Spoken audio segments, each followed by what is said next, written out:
राधे राधे, हरे कृष्णा। अक्षय तृतीया 2026 में 19 अप्रैल रविवार को मनाई जाएगी। इस दिन पूजा और खरीदारी के लिए सबसे उत्तम समय सुबह 10:49 से लेकर के दोपहर को 12:20 तक है। यह एक अबूझ मुहूर्त है, इसलिए पूरे दिन नया व्यापार, विवाह, निवेश या सोना चांदी खरीदने जैसे शुभ कार्य किए जा सकते हैं। अक्षय तृतीया 2026 का मुहूर्त क्या रहेगा? तो सुबह 10:49 से लेकर के दोपहर को 12:20 तक सोना, वाहन या अन्य कोई भी खरीदारी के लिए उत्तम समय रहेगा। 19 अप्रैल सुबह 10:49 से लेकर के 20 अप्रैल सुबह 7:27 तक रहेगा। विशेष समय रहेगा खरीदारी के लिए शाम का, तो शाम को 6:49 से लेकर के रात को 10:57 तक रहेगा। अभिजीत मुहूर्त रहेगा सुबह 11:55 से 12:47 तक के बीच में, और तृतीया तिथि आरंभ होगी 19 अप्रैल 2026 को सुबह 10:49 तक। तृतीया तिथि समापन होगा 20 अप्रैल 2026 को सुबह 7:27 पर। विशेष सहयोग इस वर्ष अक्षय तृतीया पर रोहिणी नक्षत्र का रहेगा। शुभ सहयोग है जो खरीदारी के लिए अत्यंत फलदायी माना जाता है। अक्षय तृतीया का महत्व ये है कि इस दिन माँ लक्ष्मी और भगवान श्री हरि विष्णु की पूजा की जाती है, और मान्यता यह है कि इस दिन किया गया दान, पुण्य, जप, हवन और खरीदारी का अक्षय फल प्राप्त होता है, जो कभी खत्म न होने वाला, उसको बोलते हैं हम अक्षय फल। जैसा कि हम सभी लोग जानते हैं कि वैशाख का पवित्र महीना चल रहा है और अक्षय तृतीया आने वाली है, तो अक्षय तृतीया का महत्व तो सबको पता ही है। जैसे कि इसी दिन परशुराम जी का अवतरण हुआ था, हयग्रीव जी का अवतरण हुआ था, सतयुग इसी दिन से शुरू हुआ था, त्रेता युग की शुरुआत भी इसी दिन से हुई थी शुरू, और सुदामा कृष्ण का मिलन भी इसी दिन हुआ था, और सुदामा और कृष्ण जी का मुंडन संस्कार भी आज ही के दिन से हुआ था। मतलब कि कृष्ण जी को बहुत ही जल्दी थी गौचारण लीला के लिए, गौ चराने के लिए जाना है, इसलिए उन्होंने मुंडन भी आज के दिन ही कराया था। ये बहुत ही पुण्यकारी तिथि है, और बहुत सारी ऐसी चीज़ें हैं जो आज के दिन मनाई जाती हैं। महाभारत इसी दिन से लिखना शुरू हुई थी। बहुत ही महाफलकारी दिन है आज का, इसलिए इसे अक्षय कहते हैं। अक्षय जिस चीज़ का क्षय नहीं होता है, इस तिथि को पूरे साल में सबसे अधिक महत्वपूर्ण माना जाता है। इस तिथि पर किए गए छोटे छोटे से कर्म हैं, जो छोटे से छोटे कार्य भी हमें बहुत अधिक फल देते हैं, और इनसे अधिक फल अक्षय होकर के मिलता है, मतलब अधिक। अब इन सब बातों के अलावा अब बात करते हैं कि किसको पता है कि पूरे साल में सिर्फ अक्षय तृतीया के दिन ही श्री बांके बिहारी जी महाराज के चरण के दर्शन होते हैं। किसी किसी को पता हो तो प्लीज़ कमेंट ज़रूर कीजिएगा, ठीक है। उनके चरणों का हम दर्शन कर पाते हैं आज वृंदावन में बांके बिहारी लाल सरकार का। उनके चरण साल में सिर्फ एक ही दिन दिखाई देते हैं। क्या आपने कभी सोचा है कि सिर्फ इसी दिन ही क्यों इनके चरण दिखाई देते हैं आज के दिन? तो साल में सिर्फ एक ही दिन इनकी सिर्फ और सिर्फ अक्षय तृतीया वाले दिन ही बांके बिहारी जी महाराज के चरण दर्शन होते हैं। बाकी मंदिरों में आप देख लो, कान्हा जी के पूरे चरणों में, मतलब पूरे हमेशा ही पूरे चरणों के दर्शन होते हैं, और सिर्फ बांके बिहारी जी महाराज के ही चरण दर्शन क्यों नहीं होते हैं? हमेशा सिर्फ आज ही के दिन होते हैं, क्योंकि उनके चरणों को छुपा के रखा जाता है। साथ ही चर्चा करेंगे चंदन यात्रा की, और बताएंगे कि चंदन यात्रा क्यों मनाई जाती है, उनकी कहानी क्या है, तो कहानी सुनेंगे। बहुत सारी जानकारी एक ही वीडियो में मिलेगी, इसलिए प्लीज़ वीडियो को लाइक ज़रूर कीजिएगा, और वीडियो को लास्ट तक ज़रूर देखना, बहुत इंपॉर्टेंट वीडियो होने वाला है। चैनल पर अगर नए आए हो तो जल्दी से चैनल को सब्सक्राइब कर देना, ताकि आने वाली हर एक 30 त्योहारों की जो जानकारी है आप तक जल्दी से जल्दी पहुँचे। तो अक्षय तृतीया का जो महान फलकारी दिन होता है, इस दिन को अबूझा मुहूर्त बोलते हैं, और इस दिन कोई भी शुभ कार्य करने के लिए किसी भी पंचांग देखने की हमारे लिए ना कोई ज़रूरत होती है और ना ही कोई आवश्यकता होती है। और अक्षय तृतीया के दिन ही वृंदावन के स्वामी श्री बांके बिहारी जी महाराज के चरणों के दर्शन होते हैं। ऐसी मान्यता है कि बांके बिहारी जी महाराज के चरणों के दर्शन से व्यक्ति की 7 पुष्टों के कष्ट मिट जाते हैं, पापों का अंत हो जाता है, और लोग तरस जाते हैं जीवन में सिर्फ एक बार उनके दर्शन करने के लिए, और खुशहाली का वास होता है उनके चरणों को जब देख लेते हैं, हम दर्शन कर लेते हैं। सिर्फ उनके चरण दर्शन करने मात्र से अब कई लोग प्रश्न करते हैं, और मंदिरों में तो कान्हा के चरणों के दर्शन हर रोज़ होते हैं, तो क्योंकि सिर्फ बिहारी जी महाराज के चरणों को ढक कर रखा जाता है। क्यों? क्योंकि उनमें एक विग्रह दो आत्माएं समाई हैं, राधा रानी और श्री कृष्ण। क्योंकि राधा रानी के चरण इतने सस्ते नहीं हैं कि उनको कोई साधारण मनुष्य देख लेगा। एक विग्रह है, एक शरीर दो प्राण धारण है, राधा और कृष्ण। इसलिए राधा रानी और श्री कृष्ण का सिर्फ वो ही एक विश्व में एक ऐसा विग्रह है जो श्यामाजू के एक साथ दर्शन हमें होते हैं। आपने देखा होगा बांके बिहारी में उनका आधा स्वरूप राधा रानी का है, श्रृंगार है, और आधा श्री कृष्ण का है। इसलिए वो राधा कृष्ण एक ही हैं उसमें, इसलिए उनके आज ही के दिन बस चरण के दर्शन होते हैं। तो अब आपको इसका रहस्य बताती हूँ वैसे कि इसके पीछे क्या क्या प्रसंग है, क्या कहानी है, आखिर क्यों साल में एक ही बार उनके दर्शन होते हैं। तो श्री बांके बिहारी जी महाराज के चरणों के दर्शन इसलिए होते हैं कि विग्रह किसी इंसान ने उनका पहली बात तो बनाया नहीं है, ये स्वयंभू प्रकट हुआ है। ठीक है, जैसा कि अभी मैं बता रही आपको, प्रकट हुआ है स्वयंभू। तो श्री हरिदास जी महाराज को राधा के अनन्य भक्त थे और उनके प्रेम और भक्ति से प्रसन्न होकर राधा कृष्ण उनके सम्मुख आए और अपनी सेवा देनी चाहिए कि बाबा आप हमारी सेवा करो। उस समय हरिदास जी महाराज बोले कि कान्हा तो मैं लंगोट में भी रख लूँगा और कैसे भी आपकी सेवा कर लूँगा, पर श्री जी के वस्त्र आभूषण कहाँ से लाऊंगा, क्योंकि श्री जी तो हमारे वस्त्र आभूषण के बिना उनकी सज्जा साज सज्जा अधूरी रहती है। उस समय राधा कृष्ण हरिदास जी महाराज के प्रेम के वशीभूत होकर एक स्वरूप में परिवर्तित हो गए, मतलब दो देह एक प्राण हो गए, दो रूप एक में समा गए, राधा कृष्ण दोनों एक हो गए। और उसी समय उस जगह पे श्री हरिदास जी जो बैठे हुए थे वो श्री बांके बिहारी जी महाराज का जो है जो शिव विग्रह है अभी हम देखते हैं, जिसको वहाँ पे अपने प्रकट हो गए। इसलिए तो कहते हैं कि सिर्फ बांके बिहारी जी महाराज की पूजा करने से, उनके दर्शन करने से राधा कृष्ण दोनों की ही पूजा के फल मिलता है, दोनों के दर्शन हो जाते हैं और दोनों मतलब राधा और कृष्ण एक ही है। अच्छा, उस समय हरिदास जी महाराज ने अपने प्राण आराध्य का नाम कुंज बिहारी रखा था। काफ़ी सारे पुराने लोग बोलते भी हैं कुंज बिहारी। वहाँ के जो गलियों के जो पुराने लोग रहते हैं कुंज में, वृंदावन में, वो लोग जानते हैं कि भगवान कृष्ण को पहले कुंज बिहारी कहा जाता था, तो कुंज बिहारी रखा था उनका नाम। पर भक्तजन उनकी इस अदा को देख करके उनके बांके बिहारी जी को उनको कहने लगे। और स्वामी श्री हरिदास जी के पास धन का भाव था, इसी के कारण, क्योंकि वो संत थे, धन रख नहीं सकते थे, मोह माया संसारिक चीज़ों से वो दूर थे। तो संतों को तो वैसे भी धन से दूर ही रहना चाहिए और वो भक्ति में मन लगाते हैं, धन आएगा तो भक्ति चली जाएगी, इसलिए वो निधि वन में रहा करते थे।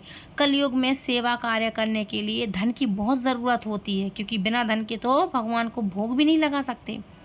स्वामी हरिदास जी खुद भी अपना गुजारा ऐसे तैसे कर ही लेते थे। कभी तो वो 2-2 3-3 दिन भूखा भी रह लिए थे, कभी कभी 4-4 दिन अपनी मधुकरी भी पाते थे और मांग लेते थे, नहीं भी मिला तो आराम से जल पी करके उनका राधा रानी का और बांके बिहारी का जो है भजन कीर्तन करते रहते थे। ठाकुर जी की सेवा की जिम्मेदारी जब उन पर आ गई तो वो थोड़ा सा परेशान थे, क्योंकि वो दरिद्र थे, उनके पास लक्ष्मी धन नहीं था। इसलिए प्रभु की भक्ति में वो चाहते तो मन से ही कोई भी कथन नहीं करते थे। वैसे अगर वो चाहते तो सिर्फ उनको बोलना था और उनके पास सोने तक के भंडार लग जाते थे। लेकिन वो कोई भी ऐसी मजबूरी थी उनकी कि वो हमेशा अपने प्यारे लाडली के लिए, लाडली सरकार के लिए, लालजू के लिए ऐसी सेवा नहीं कर सकते थे। सिर्फ मधुकरू से उनका, मधुकरी जो होती है मतलब भिक्षा है, उससे अपना गुजारा करते थे, जिससे उनका भजन हो बस और भोग लग जाए। किसी से धन लेना, क्योंकि तानसेन जो आपने सुना होगा उनके शिष्य थे जो अकबर के दरबार में रहा करते थे। अकबर भी हरिदास जी महाराज से मिलने आए थे। किसी से भी ऐसे धन लेना उनको मंजूर नहीं था कि भाई तुम धन ले लो, सेवा करो। वो श्याम जी की सेवा अपने भाव से किया करते थे।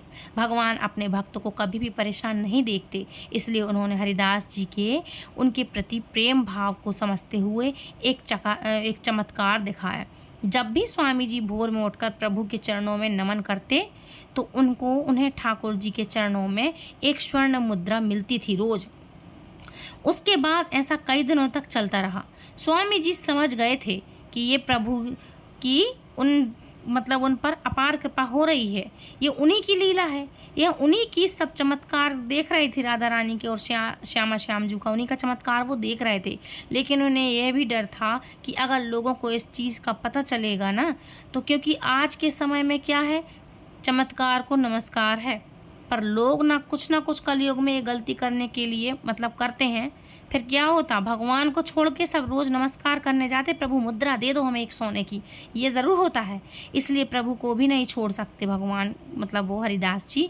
तब उनको इस चीज़ का डर था कि अगर लोगों को प्रभु के चमत्कार का पता चल जाएगा तो कहीं कोई पापी ऐसा ना हो जो प्रभु की मूर्ति को ही चोरी करके ले जाए। इसलिए उन्होंने प्रभु के चरणों को वस्त्रों से ढकना शुरू कर दिया। और इसी के बाद से यह परंपरा चली आ रही है कि जैसे स्वामी जी महाराज ने श्रृंगार पद्धति का आयोजन किया था, वैसे ही आज तक भी हो, वे जैसा भी हो, आज तक वो सेवा चली आ रही है और हो रही है। अब इस प्रसंग को सुनकर कई लोगों के मन में ये प्रश्न आएगा कि जब पूरे साल चरण ढके रहते हैं तो फिर क्यों अक्षय तृतीया के दिन ही बांके बिहारी जी महाराज के चरणों को दर्शन कराया जाता है? जब ढके रहते हैं तो पूरे साल ही ढके रहने दो, है ना। और हर साल जब अंदर ही अंदर ढके रहते हैं तो मुद्राएं तो बहुत सारी हो गई होंगी, ऐसा नहीं है। इसके पीछे भी एक प्रसंग आता है। क्या है, देखो पुराने समय में क्या होता था कि लोग जो जीवन अपने अंतिम पड़ाव पर पहुंच करके लोग हैं ना, यात्राओं के लिए निकलते थे। बद्रीनाथ की है, चार धाम की यात्रा है, काशी की यात्रा है, जो जिस चीज़ से यात्रा करना चाहे तो वो यात्रा के लिए निकलता था। उस समय ये बड़ी दुर्लभ मानी जाती थी और ये कहा जाता है कि अगर किसी ने बद्रीनाथ की यात्रा कर ली तो उसका जीवन सफल हो गया। और उस समय ना ये यात्राएं होती भी थी पैदल, पैदल कोई भी सुविधा नहीं होती थी कि बैठे गाड़ी में कार में और कर ली, पैदल ही यात्राएं होती थी। कोई सामान नहीं होता था, कुछ नहीं होता था, लोग पैदल पद यात्रा करते थे और सालों साल पहुंचते थे और आते थे जाते थे। और कई लोग तो कहते थे अब हम जा रहे हैं, और यात्राओं में ही शांत हो जाया करते थे। फिर वहाँ जा कर के उनका लौट आना भी बड़ा मुश्किल होता था। तभी लोग हैं ना जो जाने आने से अपने सेविक्षित विग्रह सेवा भी जो उनकी होती है, जो सेवा करते हैं, वो भी किसी को दे करके जाते थे और नहीं तो ले करके साथ में अपने जाते थे, क्योंकि उनको नहीं पता होता था कि रास्ते में वो लौट के आएंगे कि नहीं आएंगे, कितना समय लगेगा, सुविधाएं हैं नहीं है, है ना। जंगल के रास्ते से जाते थे, कई सारे डाकू होते थे, किसी को मार भी डाला जाता था। ये डर रहता था जीवों का, कई सारे परजीवी हैं, जंगली जानवर वगैरह हैं, इन सभी चीज़ों का। उस समय में बिना किसी सुविधाओं के लिए लोग लंबी तीर्थ यात्रा पर निकलते थे और कहीं रास्ते में ही वह शेर, चोरी चकारी, इन सभी भावों से उनको डर रहा करता था। हमेशा अक्षय तृतीया के दिन ही बद्रीनाथ के पट खुलते हैं, क्योंकि भगवान नर नारायण ने इसी दिन अवतार लिया था। अब हुआ यूं कुछ कि हरिदास जी महाराज के साथ वृंदावन में जितने भी साधु संत थे, उनकी इच्छा बद्रीनाथ के दर्शन की हुई। तब स्वामी हरिदास जी महाराज ने सोचा कि अगर सभी संत वृंदावन चले गए और लौट के नहीं आए तो ये भूमि में वीरान आज हो जाएगी, मतलब ये भूमि वीरान हो जाएगी। कौन जानेगा कि भगवान श्री कृष्ण राधा कृष्ण दो स्वरूप एक विग्रह है, क्योंकि संतों के बिना तो तीर्थ का भी महत्व खत्म हो जाएगा। तो सोच रहे थे कि क्या करें क्या ना करें, और वो बद्रीनाथ के दर्शन के लिए भी जाना चाहते थे। अपने ठाकुर जी को छोड़कर वो जा नहीं सकते थे। तो उन्होंने क्या किया कि ब्रज में संत हैं जो सभी के जैसे चली आ रही हैं परंपराएं, संत आते जाते रहते थे। इसी समस्या का तोड़ निकालने के लिए वो सोच रहे थे कि क्या किया जाए क्या ना किया जाए। उन्होंने संतों के सम्मुख एक प्रस्ताव रखा और उन्होंने कहा अगर उन्हें यही वृंदावन में ही बद्रीनाथ में के दर्शन का पुण्य मिल जाए अगर, तो यह ठीक हो जाएगा। तो सभी संतों ने स्वामी जी का ये जो प्रस्ताव था वो स्वीकार किया और स्वामी जी ने इस कठिन कार्य के लिए तपस्या की और अपने बिहारी जी महाराज से सहायता मांगी, जिसके स्वरूप ठाकुर जी ने उन्हें अक्षय तृतीया पर भव्य और दुर्लभ दर्शनों का आशीष दिया। जिसके बाद स्वामी हरिदास जी महाराज ने प्रभु की साधना में लीन संतों को अक्षय तृतीया के दिन ही चरणों के दर्शन करा करके बद्रीनाथ दर्शन का पुण्य फल प्रदान करवाया। सिर्फ ठाकुर जी के चरणों के दर्शन करने थे और उनका ऐसा अद्भुत श्रृंगार किया कि संतों को बद्रीनाथ के दर्शनों का पुण्य फल ठाकुर जी के चरणों के दर्शन करने मात्र से ही मिल गया। इससे संतों ने ब्रजधाम वृंदावन छोड़कर न जाने का प्रण लिया और तभी से मान्यता है कि अक्षय तृतीया पर ठाकुर जी के चरणों के दर्शन करने मात्र से ही बद्रीनाथ के दर्शनों का सुख और पुण्य वहीं बैठे बैठे दोनों ही मिल जाता है। अक्षय तृतीया पर ठाकुर जी के दिव्य चरण और चंदन लेपन दर्शन होते हैं, जो श्री श्रद्धालुओं के लिए बहुत ही दुर्लभ है।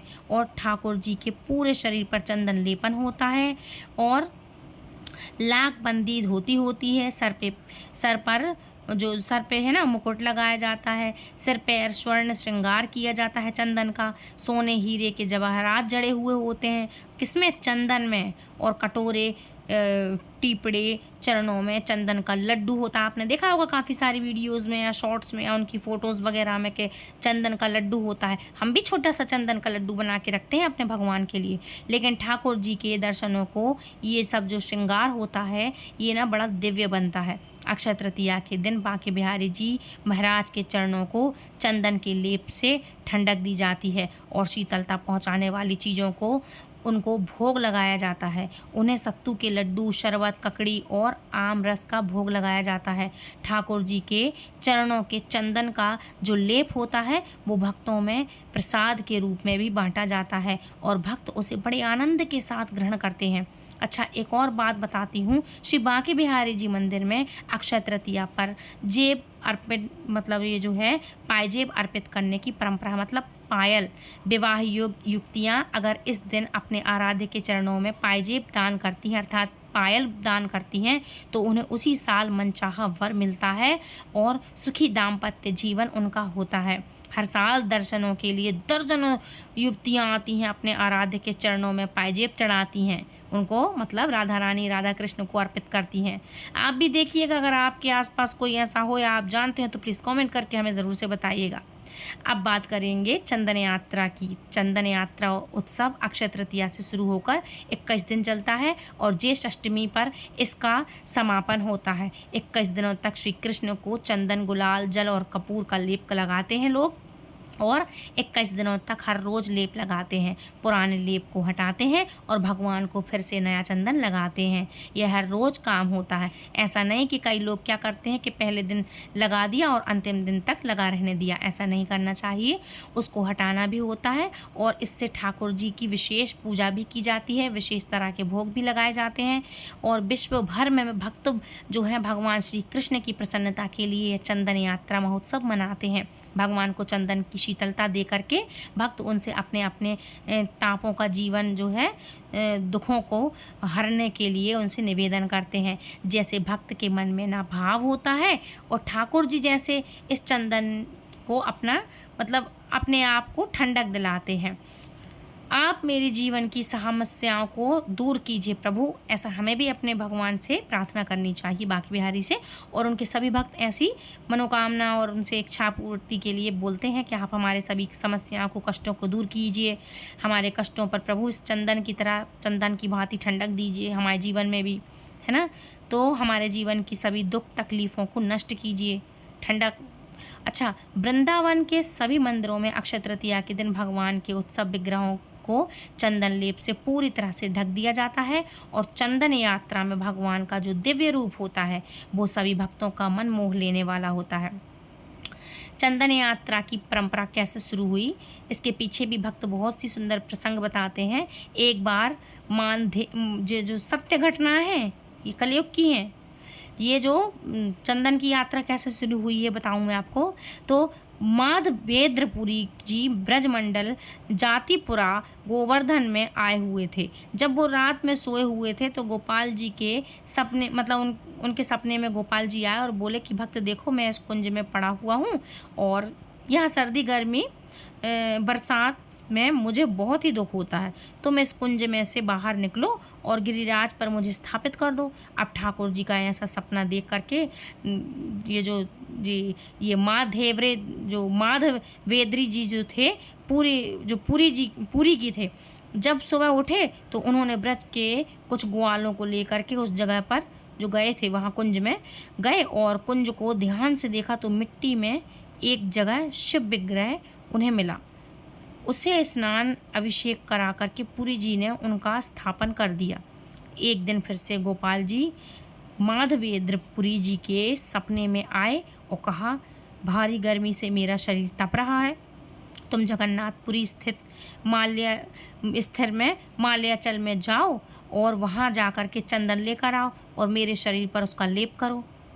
माधवेंद्रपुरी गोस्वामी जी महाराज चंदन लेने के लिए माल्याचल की तरफ चल पड़े और महीनों पैदल चलकर माधवेंद्र जी ने उड़ीसा और बंगाल की सीमा पर रेमना नामक जगह पर पहुँचे और गोपीनाथ जी का एक भव्य सुंदर मंदिर बना हुआ है।